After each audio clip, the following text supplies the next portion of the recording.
28 मराठीमध्ये आपले स्वागत आहे। आजच्या मोठ्या बातम्यांबद्दल बोलूया। सावनेरमध्ये सनसनी विक्षत अवस्थेत मिळाला अज्ञात मृतदेह। पोलिसांची तत्परता आणि हितज्योती फाउंडेशनच्या मदतीने पटली ओळख।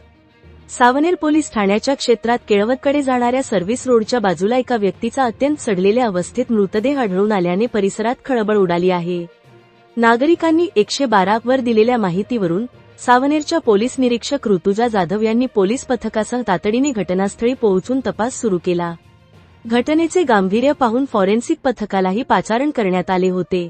मृतदेह अत्यंत खराब अवस्थेत असल्याने हितज्योती आधार फाउंडेशनचे हितेश दादा बनसोड, पियुष सूर्यवंशी व प्रवीण धावणंगले यांनी तत्परता दाखवत तो मृतदेह उचलून सावनेर येथील ग्रामीण रुग्णालयात पोहोचवला, जिथे डॉक्टरांनी त्याला मृत घोषित केले।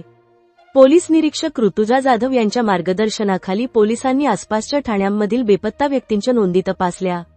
या तपासात मृतदेहाची ओळख संदीप आसोलकर, वय 35 वर्षे, राहणार चिंदवाडा, मध्य प्रदेश अशी पटली।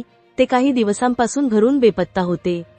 संदीप हे मानसिकदृष्ट्या अस्वस्थ असल्याने घरातून निघून गेले असावेत आणि वेळेवर वैद्यकीय मदत न मिळाल्याने त्यांचा मृत्यू झाला असावा, असा प्राथमिक अंदाज आहे। मृत्यूचे खरे कारण शवविच्छेदन अहवालानंतरच स्पष्ट होईल। मृतदेह नागपूर मेडिकल रुग्णालयात पाठवण्यात आला असून सावनेर पोलीस पुढील तपास करीत आहेत। रिपोर्टर सूर्यकांत तळखंडेची रिपोर्ट।